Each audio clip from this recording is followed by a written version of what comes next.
Now proceed to item 7B3, which is report regarding facilities, maintenance, and operations projects. Dr. Gonzalez. Yes, sir. This monthly report from the FM&O department about facility projects throughout the district we have Ruben Trevino here and Dr. B here to talk us through various projects that include the bottom reception area relocation, and that was for safety measures. We have portable relocations, 2 portables at Lamar Academy. We have Lamar portable remodel, 3 of them on the exterior. High school riding buffers to help our custodians. We have Memorial Girls Athletic locker room storage shelving that will be installed in June. We have McAllen ISD AFT Book Fair de Leon on May 14th is when it occurred. Mackay Tennis Court fence repair, that's postponed. The parking lot sweeping crew district-wide, that starts on June 1st. We also have painting that's occurring district-wide. We have portable relocations. 2 are going to Morris Middle School, and proposal to order 2 cargo vans. Those are 2016 T250s. That's been postponed. We also have high ceiling gym, cafeteria, auditorium cleaning is ongoing. We have power washing on the playgrounds. That's district-wide.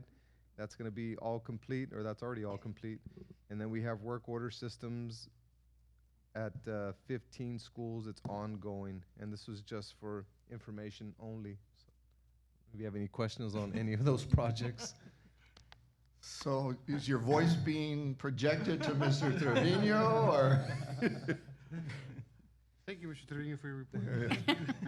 Thank you, Dr. Gonzalez. Any questions from the board? Just on the bottom, how long will that take before it's finished, or you already finished? That's about 70% complete right now. Okay, and we did all of it in-house. Yeah, I saw it at the school the other day. Looks good. Not on here is Milam. Where are we with Milam, the pavilion?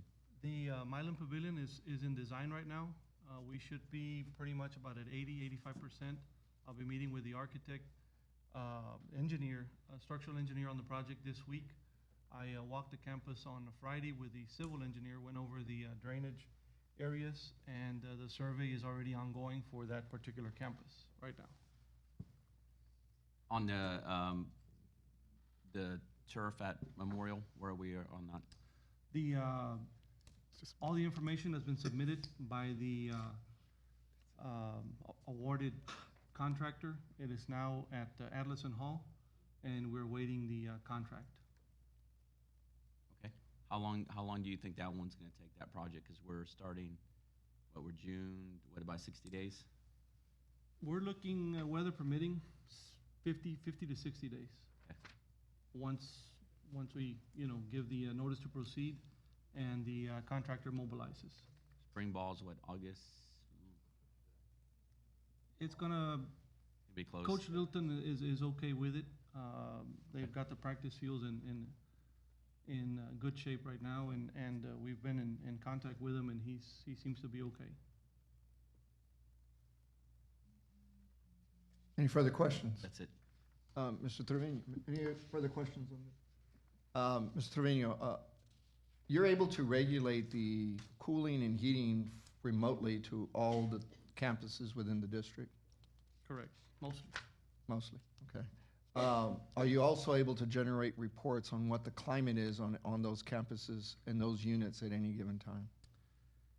On the majority of them, we're able to monitor the temperature that is being produced, and we've got set points throughout all the campuses that go back to our controls that we currently house at FMO, and we're able to determine what we currently have. Okay. Are you able, does that create a database of information that if you wanted in a period of time to see and plot a graph as to what the temperatures are in any given point in time throughout that school month? There are some areas that can be put on the system, and it'll be able to tell you what the temperatures were. So you can track it. So if we wanted for, say, the month of April for those school days, any campus, we'd be able to know what the temperature was at any point in time of the day, like 3 o'clock in the afternoon, which is the Yes, sir. hottest point. Gotcha. Thank you. Do you have further questions? Yes, Mr. Alvarado. Mr. Torino, we discussed at the end of the year doing a complete review of what we accomplished this past year, what your department's accomplished. Are we still on target for that? That report will be the end of the year report, which will be the monthly report on the last meeting in June. Okay, And that'll be a comprehensive report of all the projects and all the accomplishments that FMO has done throughout this school year. okay. And then my last question is, I don't see it on here, your projects, but I know you are starting the intercom at Rural High School. Has anyone checked all the other intercoms in our rest of our schools? Is that something, I know that's not your department, but I'd like to make sure we're not in the same situation. In other words, we're going to next year that all the PA systems are working.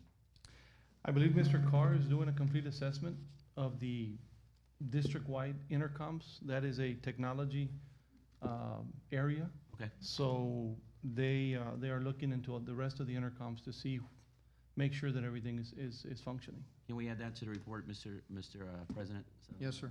We'll add that as a directive to the superintendent to prepare a report on the status of all intercoms in the school district. Thank you, Mr. Alvarado. Quick question, sir. Yes, sir, Mr. Esparza. Got your name? Ruben, Ruben, on one of the reports you have, Okay. where it has Castle Middle School, Castle Elementaries, do you have some graphs or yes, charts next to it? What is, I was gonna go over that what exactly does all that on the mean? report. Castle is an ongoing project that Dr. Gonzalez, Ms. V, myself, and a couple of the other administrators have been working on. And right now, we're working on the third week, actually, with all the campuses that we have. What that entails is the word castle will, pretty much spells out, as you can see, cleanliness, AC, safety, technology, lighting, and exterior. The reports are generated or submitted every week, or supposed to be submitted every week by a campus designated principal or an assistant principal. In that group that will walk that particular campus, they are walking it just to check the status and see what level the campus is in. Normally, the walks are done either with an assistant principal, head custodian, or any other administrator that they wish to either set an appointment with or walk their campus. And in the future, it will tell us what level that campus is at, and it will also help us be more proactive with some of the areas and with the staff currently. Does the color mean anything, or what, because you have colors, you have numbers, what do the numbers mean, what do the colors mean? The colors here represent the same ratings that the campuses are getting on their other rounds, which is the progress monitoring. When you see red, I think red is the lowest that you can have, and then you've got green, blue, and yellow. You always want to be on the green and blue side. Yellow and red would be the lowest. Here we don't have any reds, very few yellows, a lot of greens and blues. The highest score that or the point system is a 30 that they can give it on the high end. So right there, just stop right there. Bonham, 5.2, let's see, timestamp, date completed, 5.2. Bonham Elementary School, cleanliness, it has an 18. What does that 18 signify? The cleanliness is, they're looking at either the cafeteria areas, they're looking at the gymnasiums, hallways, restrooms. The custodian will go out there with either the principal or the assistant principal. They will agree on a rating based on the scale that they have, and they'll acknowledge it, write it down, and submit it to us. In that particular case of Bonham, you can see the following week where the 18 went up to a 24. And in visiting with several principals across the district, I guess the staff at the campuses are more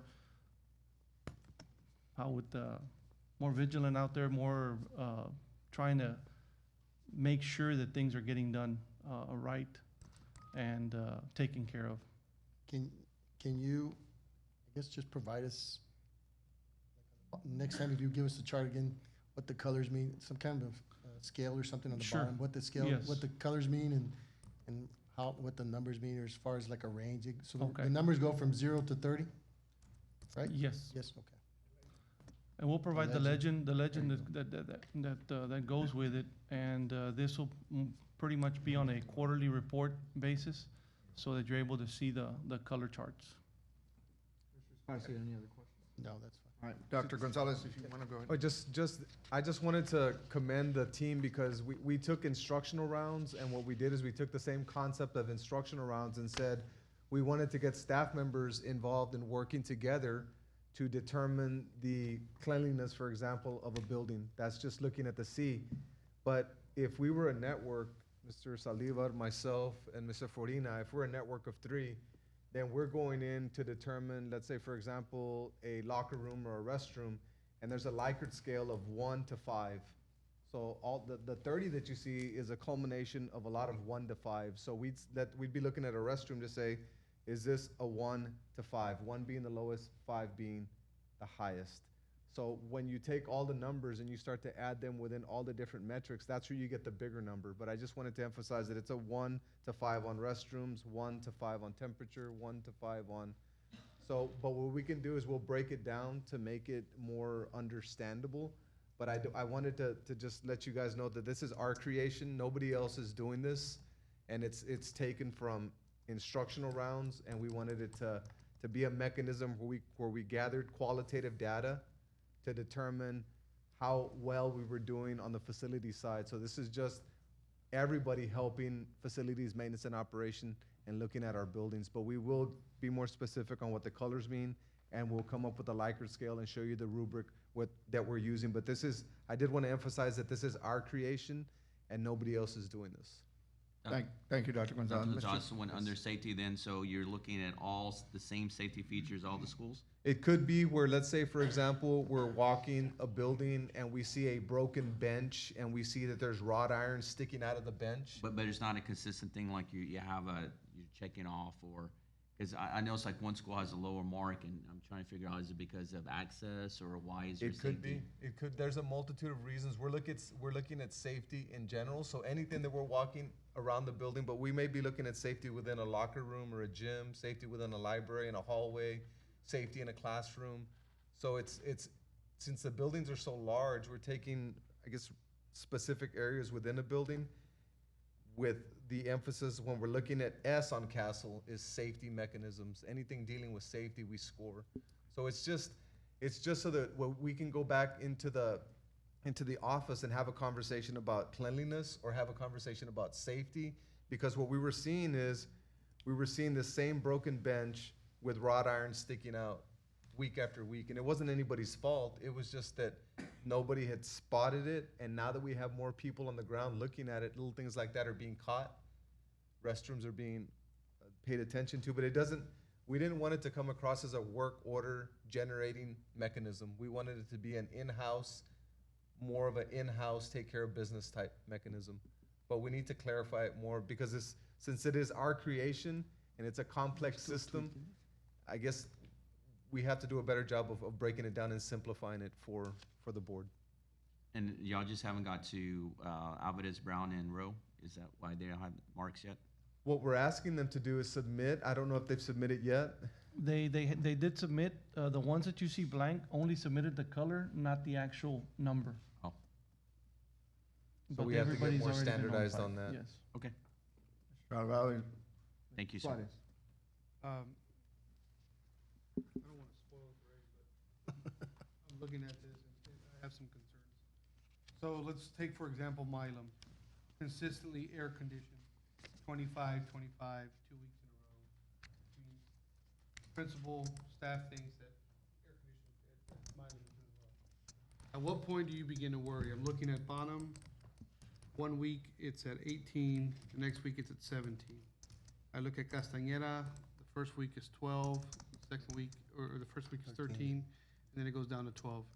So when you're looking at these, and y'all are sitting down and meeting with, whether it be campus principals and meeting your staff, AC and I think safety are issues that are important to the learning environment? At what point do you say, okay, stop everything we're doing, we need to go fix the AC here? It's consistently a problem, it's consistently reported wrong. And I just, like Castellana, it's a fairly new school. I mean, have they had consistent issues there? Not recently.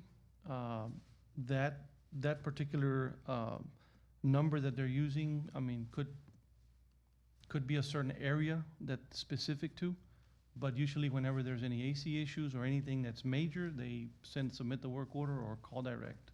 I guess my question is, when you see 12s and 13s, is that like a red flag? Yes. And one thing we do want to emphasize also is now we're putting a number and a color to events that had been occurring forever and ever. Because before those areas were hot or uncomfortable and we were trying to address them, but now we have so many networks going out and about that we're bringing light to the actual issue, and we're doing our very best and being as diligent as we can to get it done in a timely manner. But I did want to emphasize that what this does is it brings it to light. It's No kind of doubt. like of our instructional rounds, but to answer your question, a 12 would definitely raise a red flag, and it's something that we're looking at. But like for example, at Mac High, I know that for a while, upstairs science classes were hot before that new chilling tower was installed. So that would have been difficult to fix without a substantial amount of financing involved in that particular problem. So there's some issues that are beyond just not a ballast, but something that's just more mechanical. Yes. When it's big ticket items, some of it may not be fixed from one week to the next. Fair enough, thank you. Any further questions from the board? I have a question. The district, earlier in the year, came up with a list of AC replacements. We looked at, as I understand, we looked at the age of the units, any warranties that may exist or not exist, and we prioritized those in order. Correct. Is Castañeda, where are they on the list for any AC replacement? They are not at the top, I guess, we replaced the first 5 chillers already, Yes, and we're working on replacing the following 6. that's correct. They fall right in the next category to that. Okay, so they're potentially a year or more away from potentially being moved up the list to now get to the replacement Yes. cooling systems. But with this type of scoring, does that mean that you may need to adjust that timetable? Or is this things that you can resolve with the current budget and the current staff and equipment that you have? That can be resolved currently by going out there and seeing exactly what it is that they're putting on there. Because as far as AC issues there at that particular campus, they've been very far and few. I, for one, like this. It's being compared to the academic side, where the instructional rounds and the district campus development plans and the district plan, but those have actionable items with it. Maybe if we saw actionable items for those that are in the yellow and definitely the red, and that may help the board see where we might be responding, if at all, and what time frame it might be, if that's possible. Maybe that will help. Yes, sir. Yep. Any other questions, thoughts from the board? No, sir. With that, thank you. Thank you very much for the presentation. We'll now go to 7B4.